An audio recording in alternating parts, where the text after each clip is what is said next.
मेरे प्रबुद्ध मीडिया के साथी, मैं आपको दिल से धन्यवाद इसलिए देना चाहता हूं क्योंकि आप वो लोग हो जो इस देश में लाखों सोए हुए लोगों को जगाने का काम आपने किया है। उन लोगों को आपने जगाया है जिनके हक अधिकार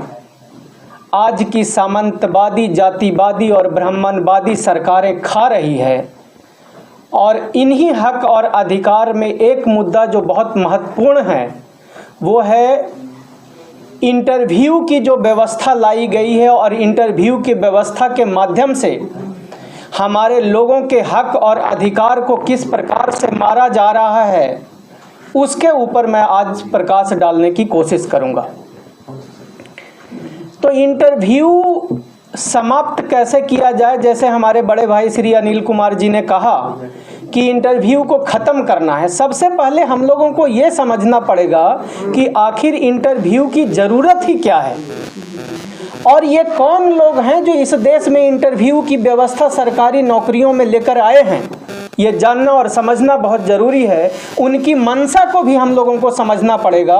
अगर हम उस मंशा को नहीं समझे तो शायद हम उसके बारे में, जब हम अपनी विचारधारा नहीं समझ पाएंगे कि हम क्यों चाहते हैं हमारे बहुजन के लोग, SC ST OBC माइनॉरिटी और डायमंड परिवार के लोगों के लिए क्यों ज़रूरी है कि इस देश से इंटरव्यू की जो व्यवस्था है, ये जो एक कुरीति है और बहुजनों को सरकारी व्यवस्था से दूर करने की जो ये एक बहुत बड़ा मकड़जाल फैलाया गया है इंटरव्यू के नाम पर, तो इसको हम लोगों को समझना बहुत ज़रूरी है। उससे पहले हम थोड़ा सा आप लोगों को बेसिक बातें जो बहुत गंभीर है और किस प्रकार से आज इस देश की जो 90% आबादी है उसको शिक्षा से सबसे पहले दूर रखने का प्रयास किया गया। आपने नाम सुना होगा, इस देश का एक एजुकेशन मिनिस्टर हुआ करते थे कपिल सिब्बल जी। बड़ा ही सातिराना तरीके से उन्होंने एक व्यवस्था लाई, और उस व्यवस्था वो क्या थी कि पहला से लेकर 8वीं क्लास तक के बच्चों को हम लोग एग्ज़ाम नहीं लेंगे और उनको प्रमोट करते चले जाएंगे। इस बात की गंभीरता को बड़ा समझना आप लोग। उनको पता था कि इस देश का जो बहुजन है, SC ST OBC माइनॉरिटी का जो लोग है, डायमंड परिवार के जो लोग हैं, इनके माता पिता सुबह से शाम तक इस बात की चिंता में अपना समय गुजार देते हैं कि मेरे शाम का जो रोटी है, जो चूल्हा है, वो जलेगा कैसे।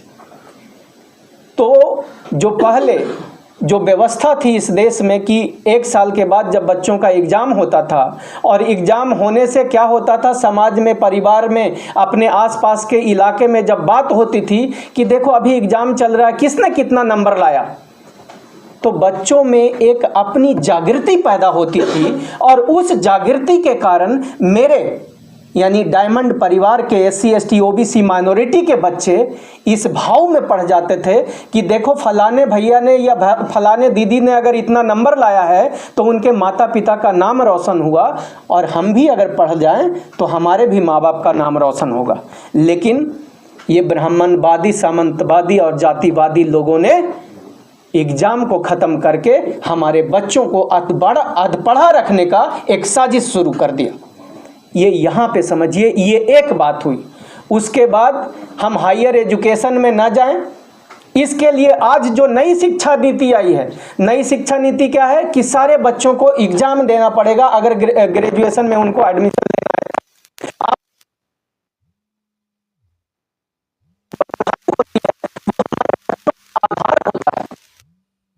हर को, क्योंकि परिवार हमारा पढ़ा लिखा है नहीं, माता पिता दाल रोटी में व्यस्त हैं, उसकी व्यवस्था करने में व्यस्त हैं, कोई हमको मोटिवेट करने वाला है नहीं, और जो मोटिवेशन एग्जामिनेशन के माध्यम से मिलता था उसको एक सरकार ने खत्म कर दिया। आज भी वो पॉलिसी चलती आ रही है कि 8वां तक हमारे बच्चे, यानी हमारे बच्चों का जो आधार था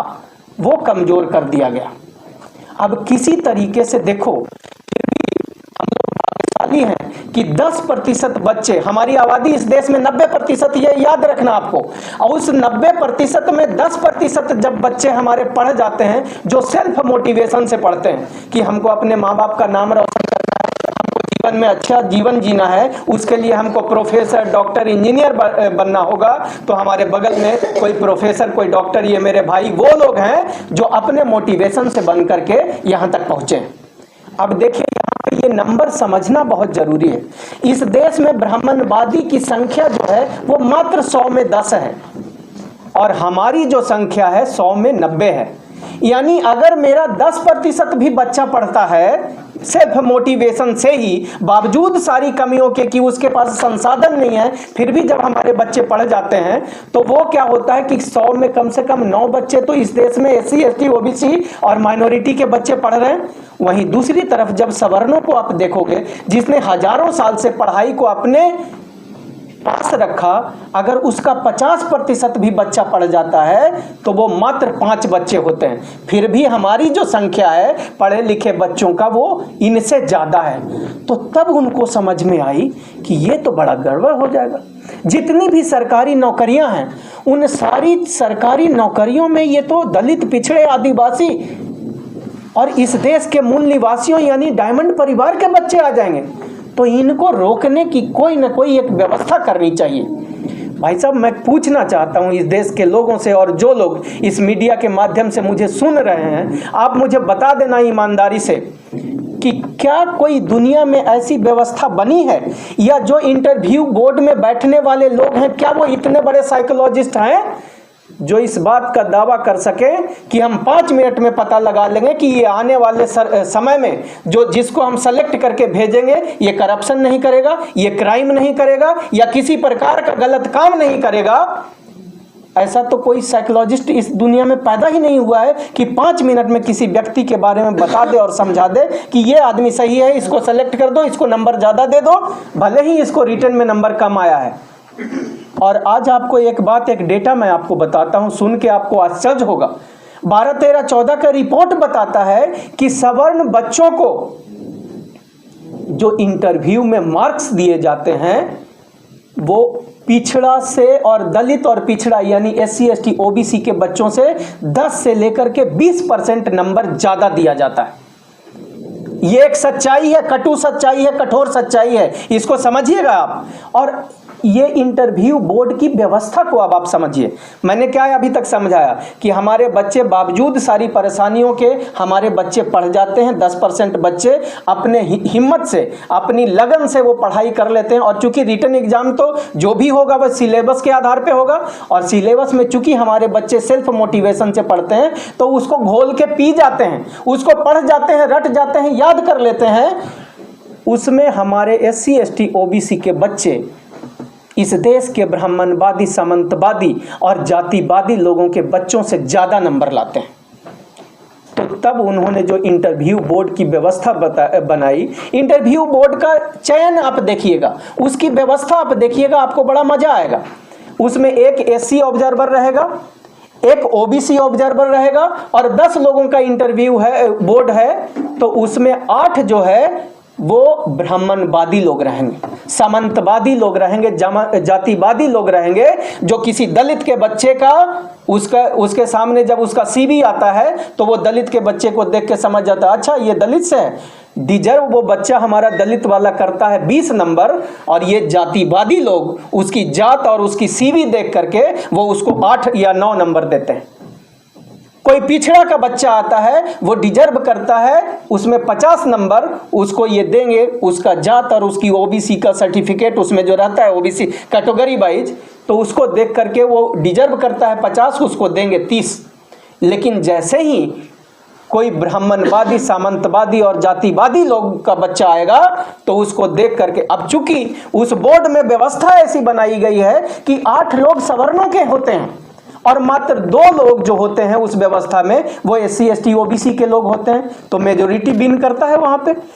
अगर मेजोरिटी लोगों ने उस चीज को, इस बात को समझ लिया तो 8 लोग ने अगर ज्यादा नंबर दे दिया तो उसका ज्यादा चलेगा। अब देखिए यहाँ पे एक चीज और है, ये कमजोर बच्चों को जो आज चिल्ला चिल्ला करके ये बोलते हैं ना कि यहाँ पे योग्यता जो है वो मार खा जाएगी, मैं आपको बता देता हूं योग्यता मार नहीं खा रही है, बल्कि योग्य बच्चों को पीछे कर दिया जा रहा है। अब क्या होता है कि सिलेक्शन सपोज कीजिए कि सारे बच्चों का हो गया, जिसका 50 नंबर आया उसको 20 नंबर दे करके, उसको 70 दे करके उसका सिलेक्शन हुआ, और वहीं जो OBC का बच्चा है वो 60 नंबर लाया और उसको मात्र 5 नंबर दे करके उसको 65 नंबर दे दिया गया। तो क्या हो गया, उस कैटेगरी में जिसका 70 नंबर आया है उसको आने वाले समय में प्रमोशन भी ज़्यादा मिलेगा। जब उसको प्रमोशन बढ़िया मिलेगा, यानी आज अगर देखो इस देश की सारी व्यवस्था को आप लोग बता रहा हूं मैं, जितने भी director, vice chancellor, member, chairman, इस तरह के जो लोग हैं जो सरकारी व्यवस्थाओं में बैठे हुए हैं, उसमें 90 to 95% लोग सिर्फ ब्राह्मणवादी, सामंतवादी और जातिवादी लोग बैठे हुए हैं। वो इसलिए बैठे हुए हैं क्योंकि उनके लोग इंटरव्यू में होते हैं और उनका सिलेक्शन करके उनको ज़्यादा नंबर दे करके और उनको आगे बढ़ा दिया जाता है। तो तब मैं, जो अभी मेरे बड़े भाई श्री अनिल कुमार जी ने कहा कि एकलव्य बन गया है, आज जो वर्तमान सिस्टम है इसको समझिए कि ये कोई भी ऐसी व्यवस्था नहीं है। और आज मैं यहाँ पे एक बात और कहना चाहता हूँ कि आज जो पिछले 10 साल से आप लोगों ने देखा या 20 साल से आपने देखा, इंटरव्यू के माध्यम से ही DM, SP, chairman, member, director बनाए जा रहे हैं और ये सारे लोग करप्शन में इन्वॉल्व हैं। तो फिर उस व्यवस्था की जरूरत है क्या, जो व्यवस्था सरेआम फेल दिखाई देता है, पूरी दुनिया उसके बारे में कह सकती है ये व्यवस्था तो फेल है, इंटरव्यू की जरूरत ही नहीं है। जब तुमने इंटरव्यू करवा करके भी सारे करप्ट लोगों को, भारत करप्ट देशों में से एक देश है, टॉप में टॉप करता है ये पूरी दुनिया में, और यहाँ इंटरव्यू की व्यवस्था, इसका मतलब इस बात की जरूरत ही नहीं है। आप लोग समझ रहे हो ना मैं जो बात कर रहा हूँ, ये मैं आपको भी समझाना चाहता हूँ और आपके माध्यम से हमारे सारे जो लोग व्यूअर्स हैं उनको भी बताना चाहता हूँ कि मेरे भाइयों, आप लोगों को सतर्क हो जाना पड़ेगा और इस बात के खिलाफ, और ख़ास करके आज के तारीख में जो SC, ST, OBC और माइनॉरिटी के जो विधायक और पार्लियामेंट में जो बैठे हुए हमारे सांसद हैं, उन लोगों से, हालांकि मैं उम्मीद तो करता नहीं क्योंकि मैं गुलामों से उम्मीद करना छोड़ दिया हूं, लेकिन फिर भी मैं निवेदन आपके परिवार का हिस्सा होने के नाते करता हूं कि अगर अभी भी थोड़ा ज़मीर बाकी है तो आप विरोध करो और इंटरव्यू की व्यवस्था खत्म करो, ताकि हमारा SC, ST, OBC और माइनॉरिटी समाज का बच्चा जो उसकी कैपेबिलिटी है, उसके कैपेबिलिटी के आधार पे वो आप व्यवस्था में अपनी जगह बना सके और फिर इस देश का वास्तविक आर्थिक, सामाजिक, राजनैतिक विकास हो सके और इस देश की 90% आबादी का वास्तविक विकास हो सके।